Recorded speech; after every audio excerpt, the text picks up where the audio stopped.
Hello, welcome to the third episode of the webcast Ecological Dynamics of Skill. One of the key concerns of the ecological dynamics framework is to inform coaches and teachers about their practices. This means that the ecological dynamics is a theoretical framework that informs pedagogical understandings of the teaching learning processes. And from this understanding, particular methodologies are offered, such as the constraints-led approach. Ecological dynamics understands learning and consequently teaching as a complex, dynamic, ecologically situated.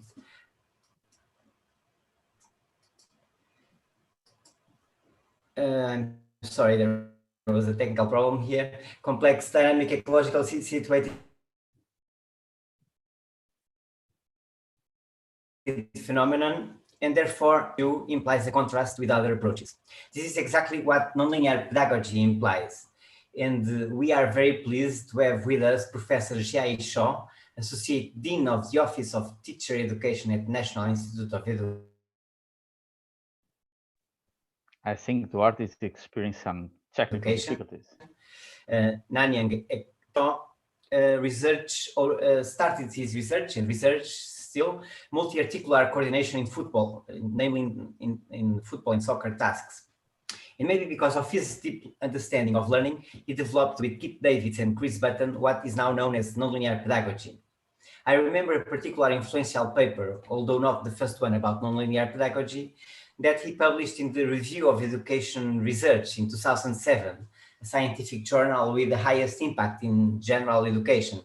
And curiously, it took a few years for this particular paper to become cited, but nowadays it is a highly cited paper with more than 300 citations, precisely describing what nonlinear pedagogy is. Jia Yi, it's a pleasure to have you here. Thank you for accepting our invitation. And can you tell us how nonlinear pedagogy originated? I think first and foremost, thank you, Duarte, Pedro, for having me here. I know it's a pleasure to be here to speak to both of you and to the audience here as well.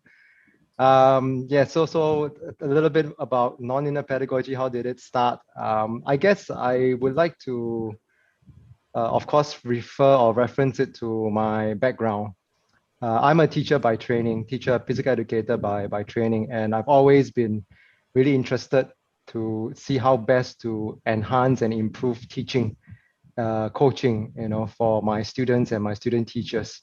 So that has always intrigued me. And as you mentioned earlier, I started my journey with Keith Davids and Chris Button in Otago back in early 2004. So I was doing my PhD and I was exposed to these wonderful ideas on dynamical systems theory, ecological psychology. And at that time, Keith was working very much on a constraints-led approach. And as I was reading, as I was researching, it's exciting. And my PhD work was actually on examining multi-articular action, from a dynamical systems perspective. But as you mentioned earlier on as well, I've always been interested to look at what can I do to better enhance teaching and coaching. It's always been at the back of my mind. It's always been my interest. And these very rich ideas from dynamical systems theory and ecological psychology gave me that trigger and that stimulus to think even deeper about any pedagogical approach that could be based on these ideas to enhance and make teaching more effective. And at that time, when I was in Singapore, prior to me going to Otago, games-based teaching was actually something that was of interest. So teaching games for understanding, games concepts approach, play practice. This was some of these very attractive pedagogical practices at that point in time. But some of the key in those approaches were that there wasn't a very clear theoretical framework to underpin those approaches. And as I research more into the whole dynamical systems theory, ecological psychology landscape, I thought this is amazing and such a nice, wonderful framework, theoretical framework to underpin perhaps a pedagogical approach, that would be more intuitive, that could really explain what's going on in what I see in the schools, in the sports arena, which I thought would be something more suitable. And I remember in 2004 when I arrived in Otago, the first couple of months, I had a lot of conversations with Keith and Chris, talking about obviously my PhD work, but also talking about, like I mentioned to you, pedagogical approaches. And we wrote basically a draft manuscript on these ideas, on pedagogical approaches, underpinned by these ideas, from nonlinear dynamics, basically. And of course, we were thinking of what term could we use to capture, such a pedagogical approach, right? That accounts for the non-linearity that we see in learning. And we kind of struggled. We were working on the paper, and one fine morning, Keith's office was just beside the PhD student's office. So he came over and knocked on the door, and I was there. Some of my mates, Robert Ryan, if you may find his work for Robert Ryan as well. So both Rob and me, and then Chris Button was just there as well at the same time. And Keith said, "Hey guys, Jai, I've got a term for this pedagogical approach." I said, "Yeah, yes, Keith, what is it?" "Let's call it nonlinear pedagogy." I was like, "Wow, okay, that sounds like a really appropriate name."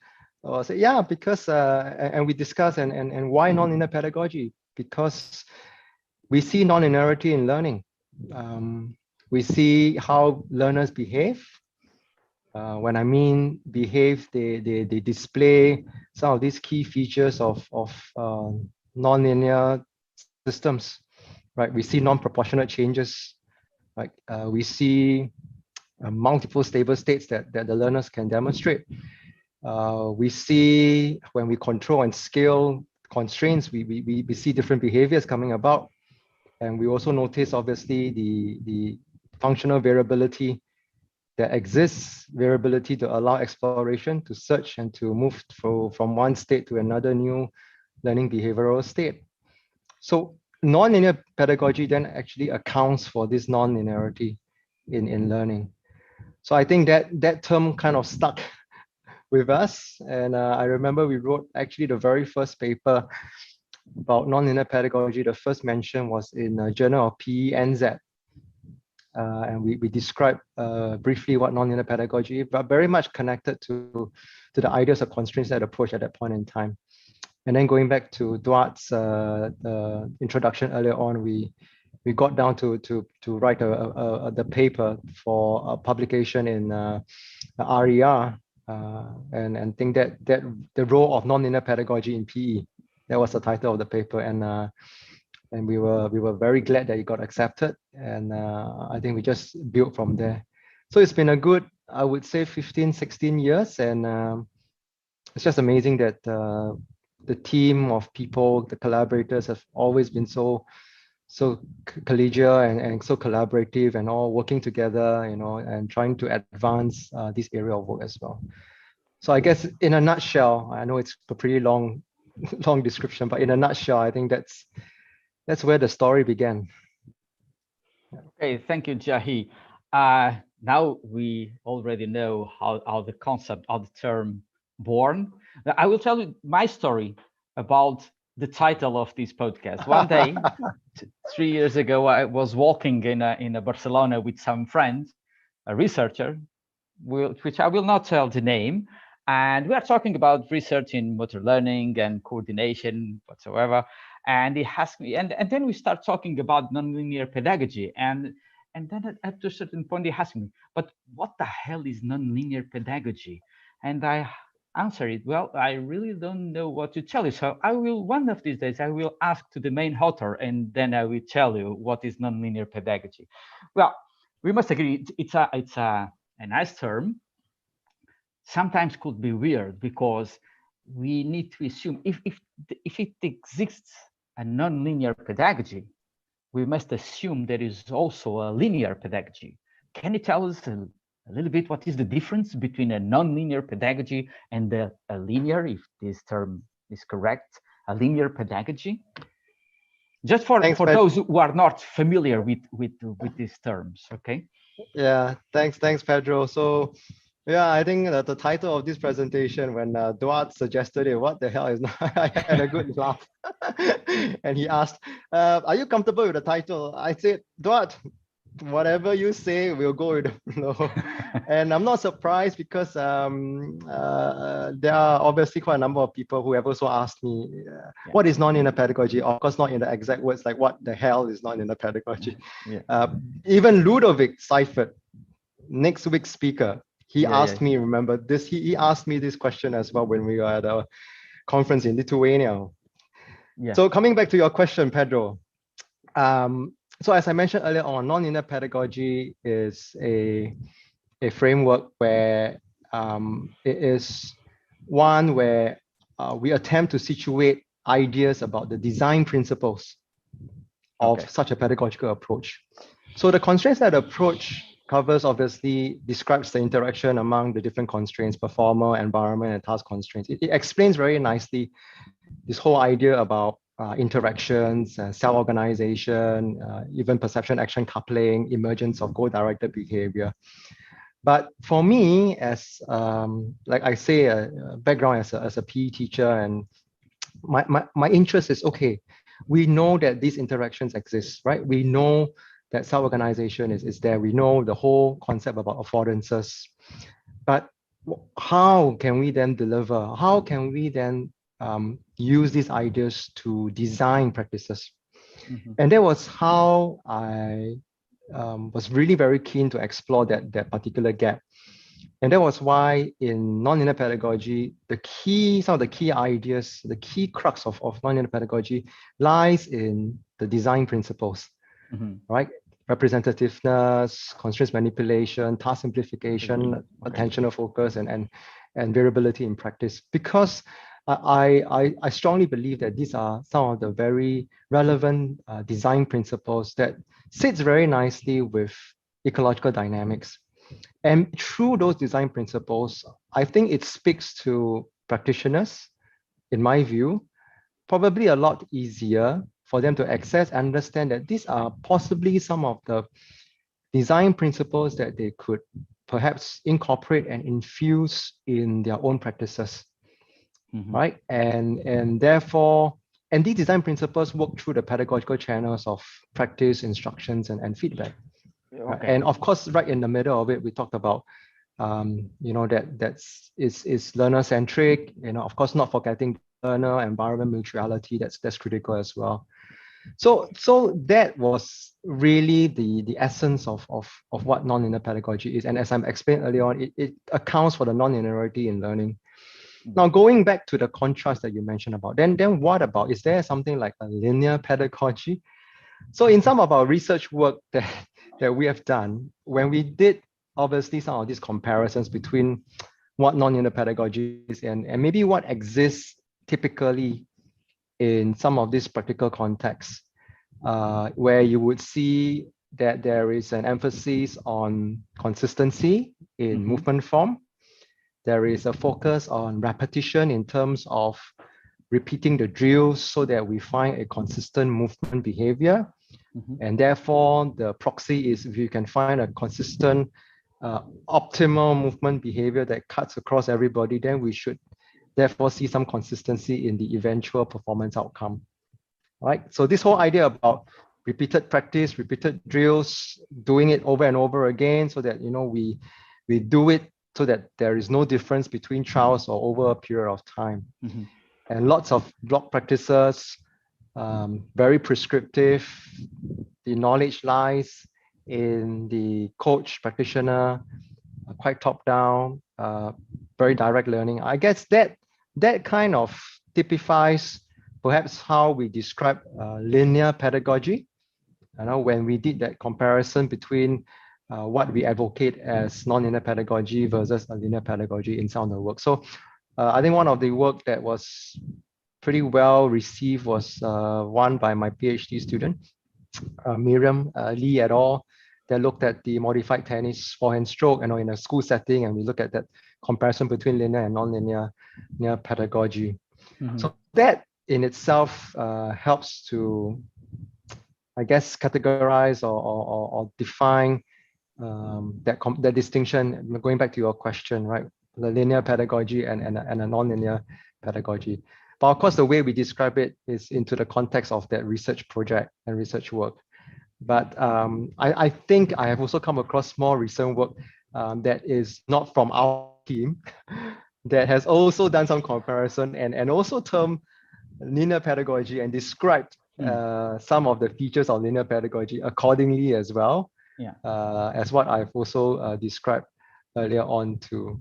Yeah. Okay. So I think that hopefully addresses the point that you were trying to say. So this, when I was hearing what you answered me, I was trying to refresh one of the questions that I have here. In what sense do you feel that this nonlinear pedagogy causes a big change in the way that physical education teachers and coaches work on the field? Do you think that do you feel that before the nonlinear pedagogy, mainly people work based on repetition and optimization and looking for the ideal models of performance? Or do you feel that, okay, the nonlinear pedagogy just brings some order to the way that some physical education teachers and coaches already work? Does it causes a big change or just optimize the way that how some coaches work? Tell me about your feeling in that part of the world, obviously. Okay. I think it's a bit of everything, honestly. You know, I think some of the ideas are obviously not new. I think there are obviously practitioners, academics who have been advocating for a more exploratory, individualized, customized to the individual learners kind of approach already. For example, as I mentioned to you, the game-based learning, TGFU, teaching games for understanding, even before I started the work together with so many close collaborators on nonlinear pedagogy, you know, constraint-set approach was gaining interest as well. I think so. Some of these ideas were actually, you know, present, and people were kind of finding it really quite intuitive. But what I've learned as well, you know, through my work and my collaboration conversations with practitioners, is that they find the things that we talk about in nonlinear pedagogy and even constraint-set approach speaks to them. They find that it is something that it makes sense, and maybe some of the practitioners have been kind of working on some of these ideas, like using analogy, you know, not telling their athletes exactly what to do, designing their practices and adjusting constraints, task constraints particularly, and then trying to channel their athletes to search and explore. But when we talk about nonlinear pedagogy and say, hey, they can find relevance, they can find association with the things that we talk about, you know, and it helps to concretize these ideas, and it helps to, in some ways, bring together, curate some of their own thinking into an approach that helps them understand better, to help them then consider these design principles that I spoke about just now about nonlinear pedagogy, to frame it for them, to then use it in their own practice. But also importantly, it is not just about the how, you know, it's also about the why of nonlinear pedagogy working. Yeah.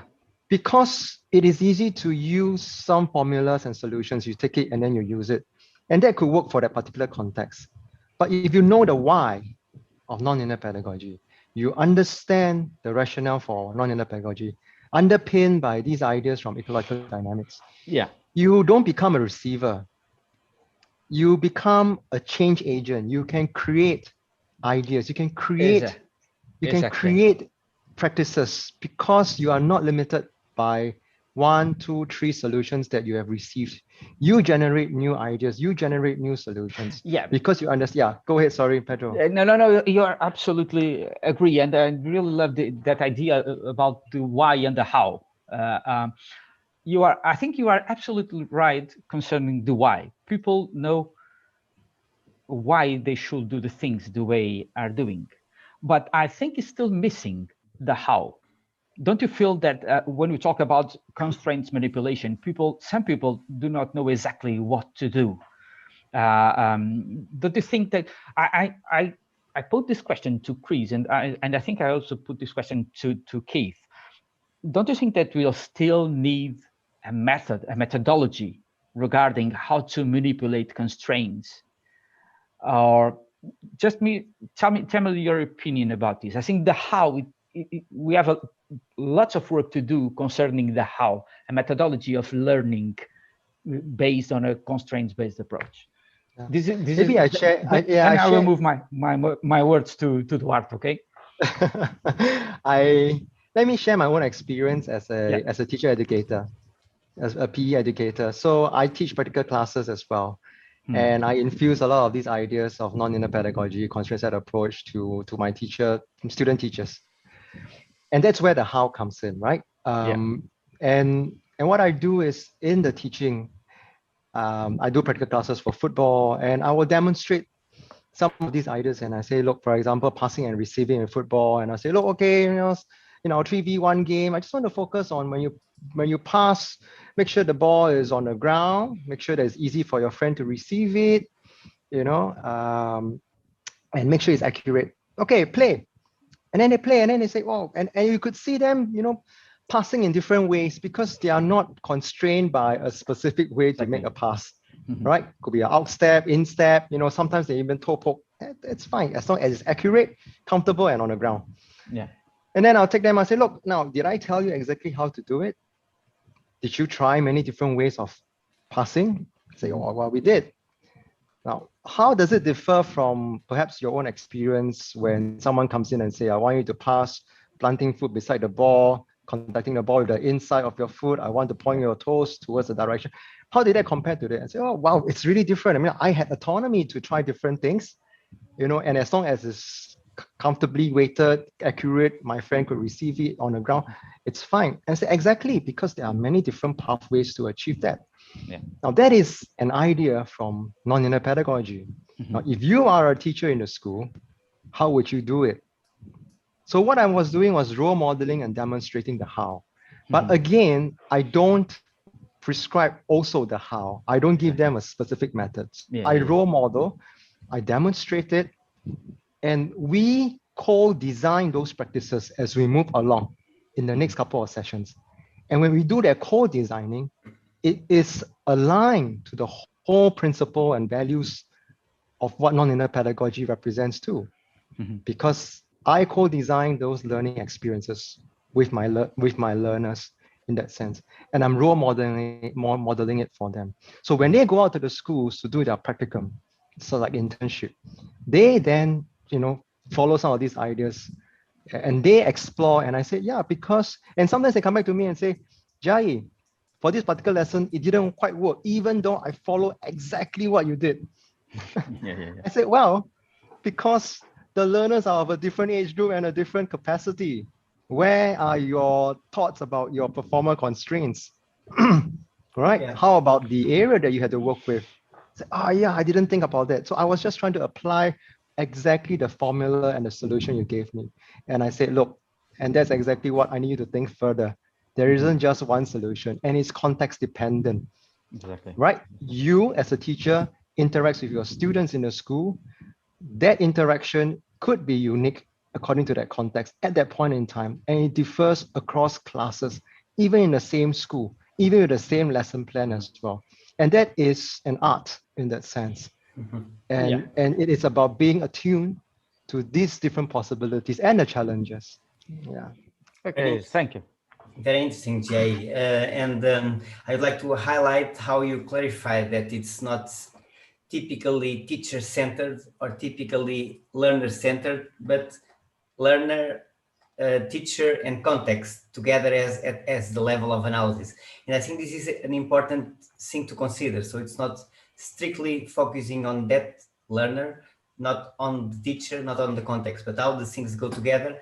And that's why the solutions are emergent. Even teaching need to act non-linearly.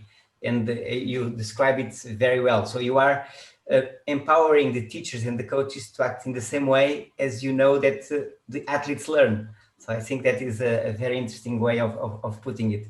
I'd like to to get one point that you mentioned, you were indicating how you conduct this in physical education classes, and I'd like to, if you have an idea, if there is some differences in the approach, if you are a coach of a sport or if you are a PE teacher.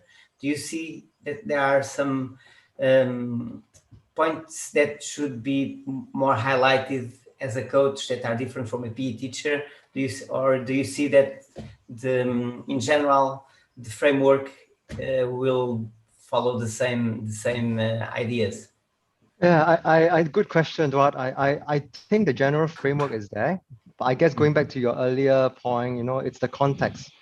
So obviously in a PE setting, you have a greater diverse range of learners, right? And they may not be interested in a particular game that you are teaching.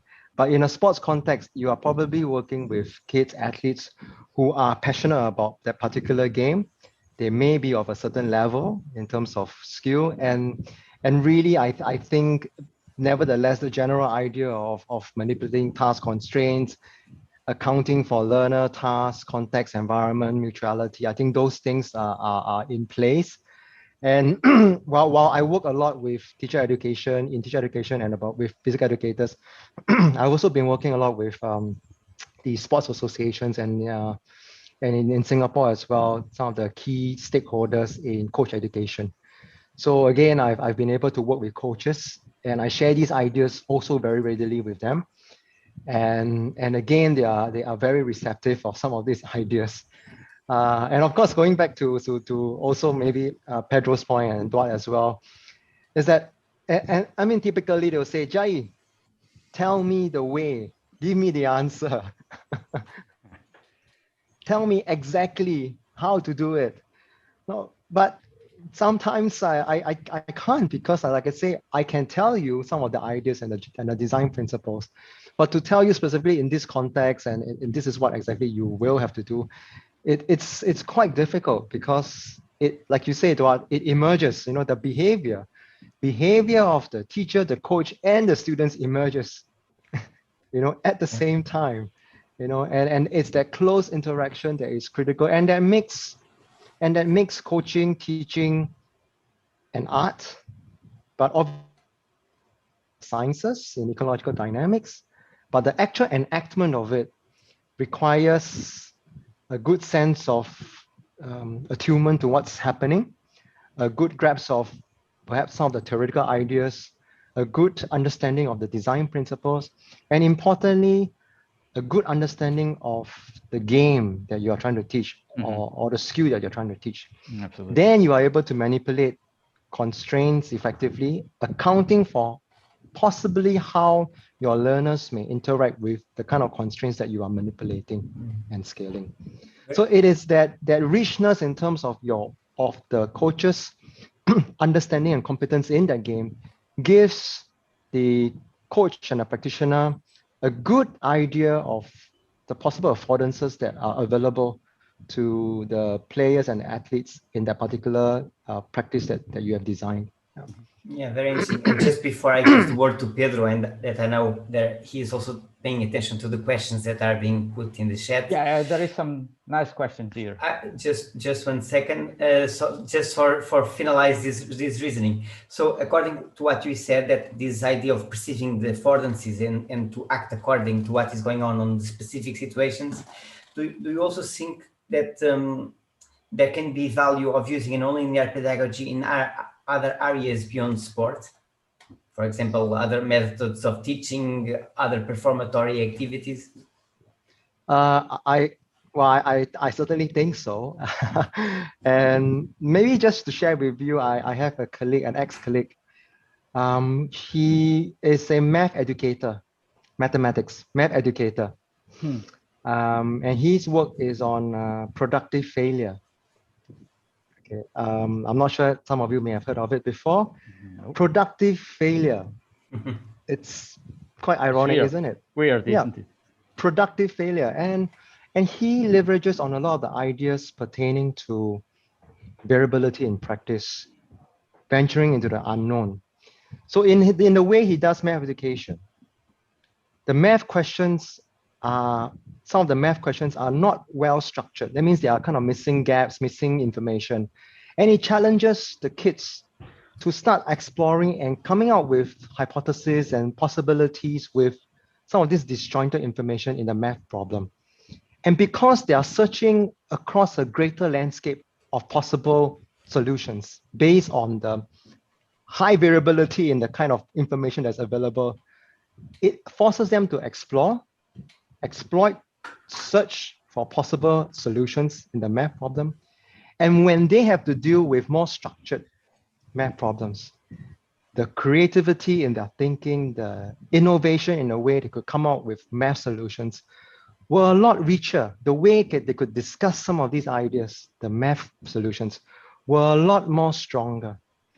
So that is an example, and he found association with what we were trying to do in nonlinear pedagogy. I said, look, this is great because it's really, you know, co-creation of solutions, possibilities of different solutions, and that is from a math domain. Very interesting. So you could, so it's really, really nice Yeah, to see that kind of connection and association. Sure, please, Pedro. Nice. Okay, Jia Yi, we have some questions here from the audience. First one is from Vera. She asks us, thinking about learning process, for instance, in rehabilitation, would you agree that the combination of linear and non-linear pedagogy practice could most useful? So in other words, especially in the initial stages, can we do some kind of mixed? Is it useful or not? What is your expert advice? Thanks, Vera, for the question. Very, very good question. Again, I must highlight that non-linear pedagogy is also not the silver bullet for everything, right? I think there is always a place and time for different approaches as well. Again, through our work in the schools, when we work with the teachers, and some of the teachers do come back to us and say, look, we really like the idea of non-linear pedagogy, but we also believe that there could be some hybrid and some possibility of perhaps a linear pedagogy approach as well. Meaning perhaps there could be some form of maybe prescriptive instructions at the beginning, just to give the learners some approximation of the ideas of the movement, but then very quickly move on to a more exploratory non-linear pedagogy approach from there on as well. And to me, at a personal level, I am really open and to those possibilities. That at the beginning, well, depending, sometimes maybe some form of approximation, you know, you could provide those ideas. But I would say always, if possible, consider some of the design principles that non-linear pedagogy advocates, and very quickly move on to that and allow the learners to find opportunities to explore and not have them entrenched in just one way. So while you perhaps show a demonstration of a certain movement, that's only one possible solution, right? Out of many possibilities as well. So what you are sharing is to the learners is that's one possible way, but don't limit them to just that one way. You know, quickly move on to some of the ideas that we espoused in nonlinear pedagogy, right? Perhaps like task simplification. You know, sometimes, you know, it's easy to come in and say, I'm going to tell you exactly how to do it. I want your hands and your legs and your body to move this way. You know, it's very tempting, you know, but do you want to also provide greater autonomy, active involvement on the part of the learner? Then maybe move very quickly away into those more exploratory type of learning experiences for the learners. So again, I must say, you know, it's also not a one size fits all. Maybe some of your learners may benefit from a bit more prescriptive, perhaps at the beginning, but then quickly move on to something that is less prescriptive, if possible. So that's how I would encourage that path of. So somehow I think you also addressed the question of Aris Tsangaridis, exactly. who asks if there is a distinction between the approach for novices and for experts. But I also would like also to highlight the question from Raul Sanchez, who asked that there are activities like parkour, surfing, and street skateboarding, which they have no coach and no one to organize their practices, and perhaps they are unawarely applying nonlinear principles. What do you think of that? I certainly think so. You know, I think when you are trying out a movement, a skill, you know, you are on your own and without a coach, what would be the key information that you would take with you during those experiences? It would, in my view, it would probably be certain outcomes that comes about because of the way you interacted with the environment and the equipment that you have, right? And as you practice, you explore and you would know some things work and something doesn't, all right? And you become a bit more attuned to some of those situations that provided success as compared to those that didn't. I mean, going back to Chris' example on surfing last week, that's a brilliant example. And he began to, again, when I was listening to him, really becoming more attuned to how it felt for him on the surfboard, the waves, riding the waves, his own body interaction with what's happening in the waves and the board as well. So going back to that question, I think really it's about, as you participate in the game, as you participate in those practices, you are exploring on your own, you become more attuned to what works and what doesn't work. And to a point where perhaps if someone were to ask you, how did you do it, right? You may not be able to explain it in words, like how. And that is a key feature of experts as well. I do it because I think it felt right for me. Yeah. Right. And it is that subconscious acquisition of some of those movement behaviors. Yeah. Yeah. Okay, I think times fly, as you can see, Jia Yi, and we have one more question here from João Costa, which seems a very interesting question, especially because it applies to your expertise as a PE teacher. Well, he asks, do you have a perspective on how we can coherently access learning from a nonlinear pedagogy in a physical education setting? Assessment of learning. Brilliant question.